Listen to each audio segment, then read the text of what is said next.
Hey guys, welcome to Wrestling Daze and welcome to today's unseen video. This is where we round up all the big talking points from social media, and we're going to start with this Andrade news. So multiple WWE sources confirmed that Andrade was cut due to numerous wellness violations. Now, this is really interesting because we'd heard about one wellness violation, but we hadn't heard about numerous wellness violations. Apparently, they all occurred over the last year. It does make me a bit worried that he's got some personal struggles, personal demons. We'd heard about the one where he had been escorted off the premises, but we hadn't heard that there had been numerous. And obviously that's a concern because hopefully he's in a really good place mentally. He's got a fresh new start now going back to AEW. But apparently WWE, they just wanted him gone. I mean, they just cut him and they didn't even want to pay him the 90 days non-compete. They didn't even want to pay him that. They just wanted him gone. That's how he's able to go and join AEW so quickly. So, yeah, it seems like some bridges definitely were burnt with WWE, but seemingly bridges not burnt with AEW. Of course, he's just gone straight back over there. So, we'll have to see what the future holds, but it seems like there was quite a bit going on behind the scenes when he was in WWE that we didn't even know about.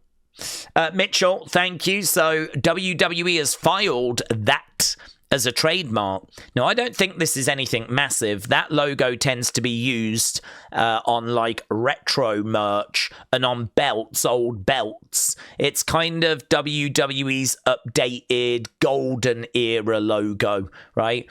And so obviously the golden era, it had a little bit on the end there to kind of symbolize the F because it was WWF back then. But now it's WWE, so it doesn't have those bits. But this is the logo they tend to use. So I don't think this is anything drastic, like we're about to change to this as the new logo or anything like that. I think they're just securing the trademark because they tend to use that for retro merch and retro shows and things along those lines. Okay, Ryder, thank you. So this is some talk about views and ratings, and I know it's not to everyone's taste, so you can skip forward. I'll make sure that there are timestamps. But the bottom line is this. I'm not going to bore you with all this stuff, but basically they've updated the way they work out the views. They've updated the way they work out the ratings, and it's resulting in wrestling getting lower numbers. They said it's quite interesting, though, because wrestling has taken a big hit, which is interesting because most sports have seen an increase. So, don't know what's happened there, but below are the updated ratings since it all changed. So, you can see the numbers are much lower than normal. So, going back to the 23rd of September, NXT did 617,000 viewers. That is low. I mean, normally we would be above 650, 700,000. So 617, it is low. But of course, this is a new system of working out views. So it's hard to know, to be honest. Like, is that good? Is that bad? I have no idea. It's going to take a while for us to kind of learn this new system and the kind of numbers that come out of this new system.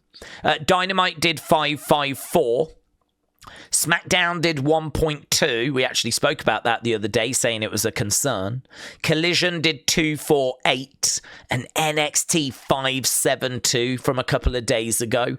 Now, I know that's not great because they did 617 the week before. So that is definitely a decrease on the week before.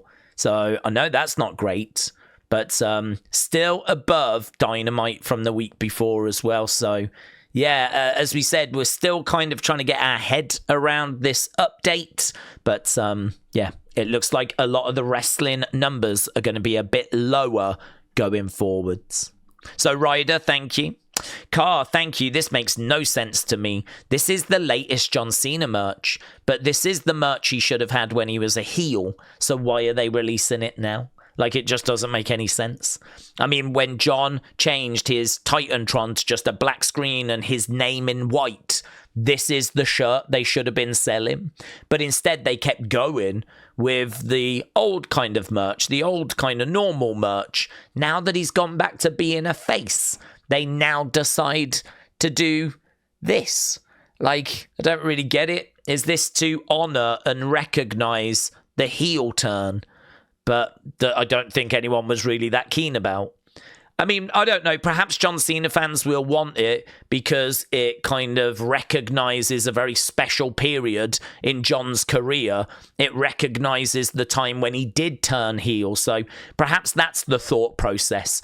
I just think it's really weird that we didn't get this shirt when he was heel. And now that he's gone back to being a face, now they release it. Like, that's just strange. Okay, Edward, thank you. Let's have a look, shall we? See what we've got on this week's SmackDown. So we got Randy Orton and Cody Rhodes working together. They're taking on Braun and Bronson.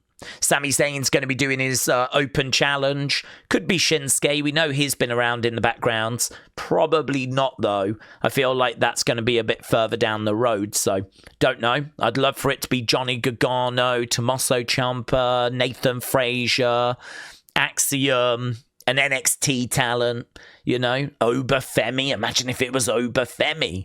The only thing with that, though, is if it is Oba might have to win. And I don't know if we're ready to end this US title run. So maybe Oba wouldn't be the right call, but it would certainly be exciting, right? So I don't know. I haven't heard any rumors as to who it's going to be, but looking forward to it. Damian Priest is going to be in action, and Tiffany Stratton is going to appear as well. Edward again, thank you. TNA are in active negotiations for a new media rights deal. So they're trying to get a new broadcast partner.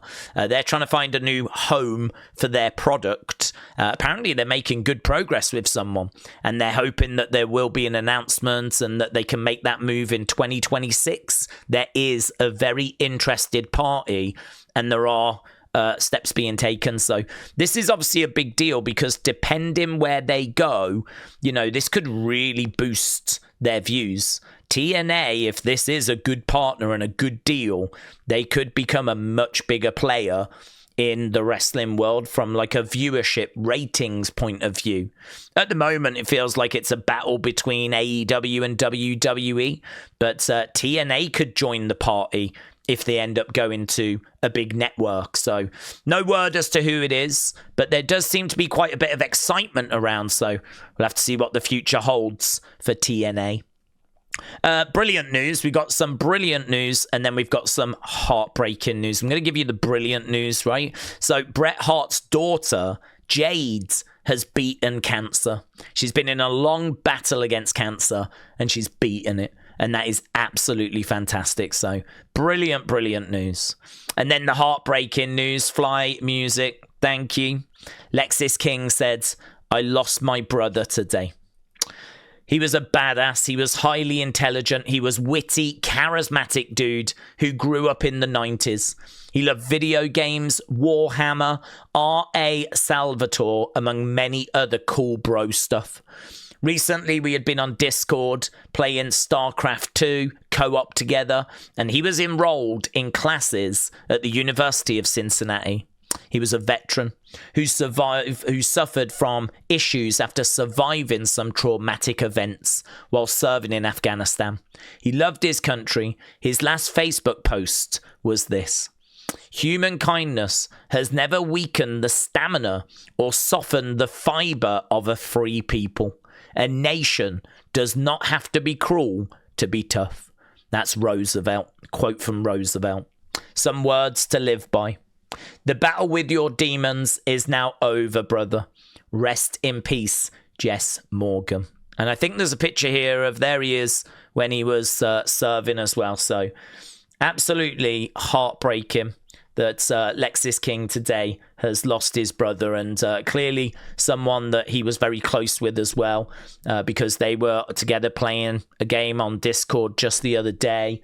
He's able to give you all these details about him, so clearly someone very, very close to him. I know sometimes brothers can fall out and all that stuff, but heartbreaking.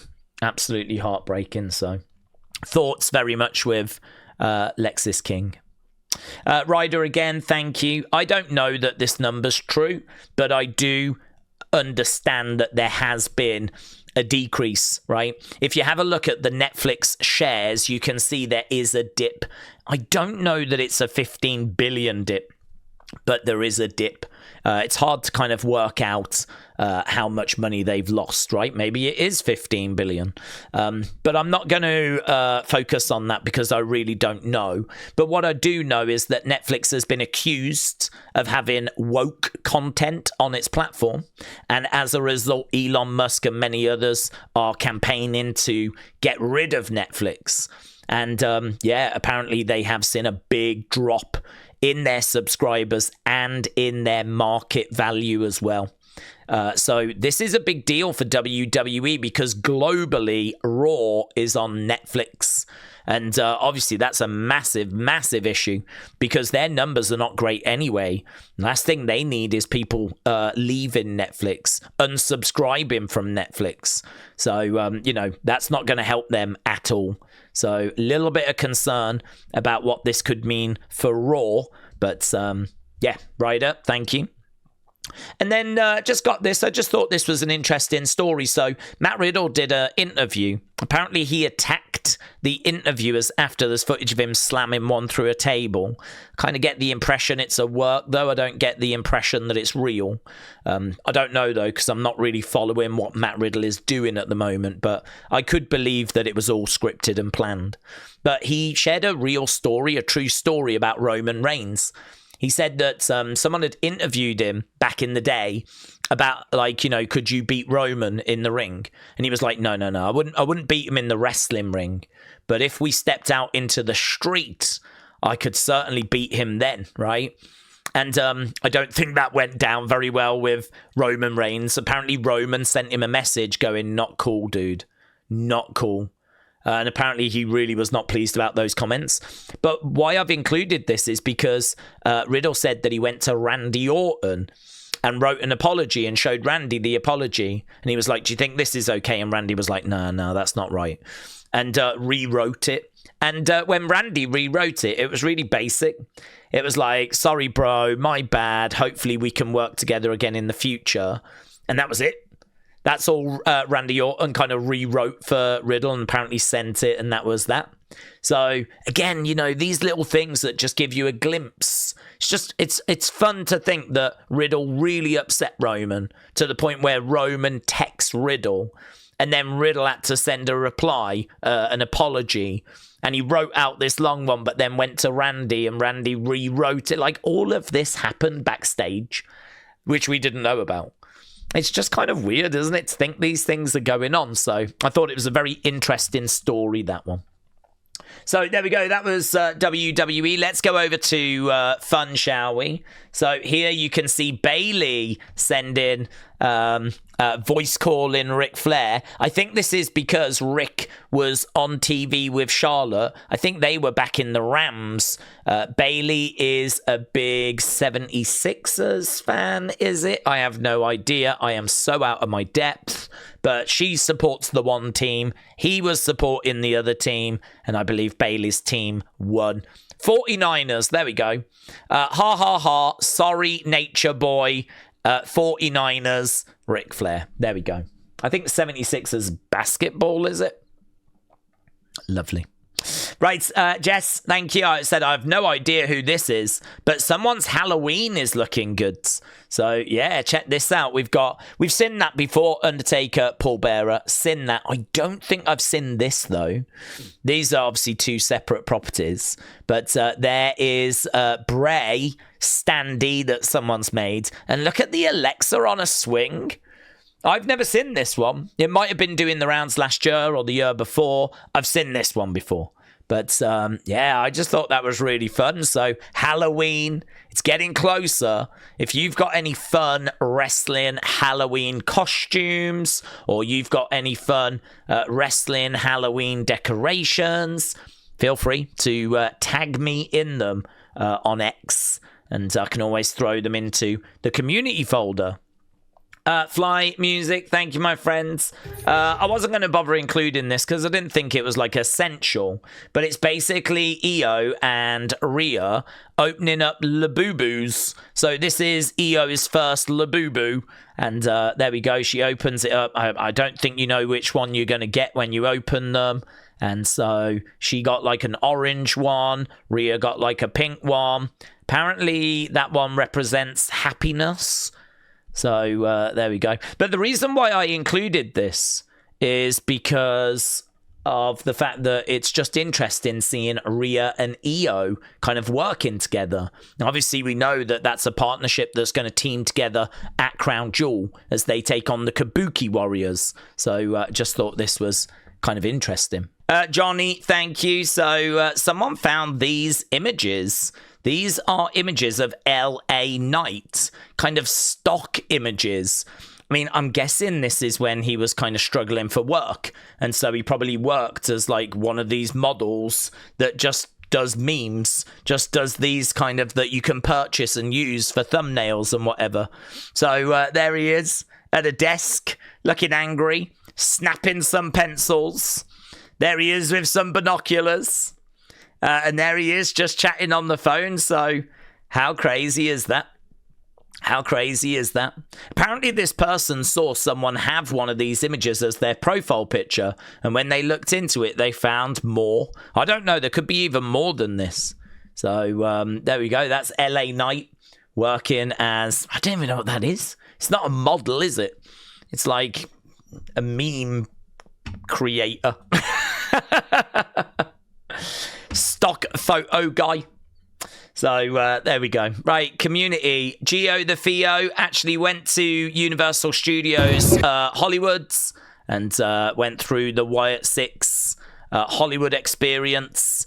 We have obviously looked at this before, but this is Gio the Theo going and visit him. And very, very cool. I hope you had a great time. I think you can see like full walkthroughs on YouTube. I'll put this up onto the Wrestling Daze community thing as well, so you can look at Gio the Theos.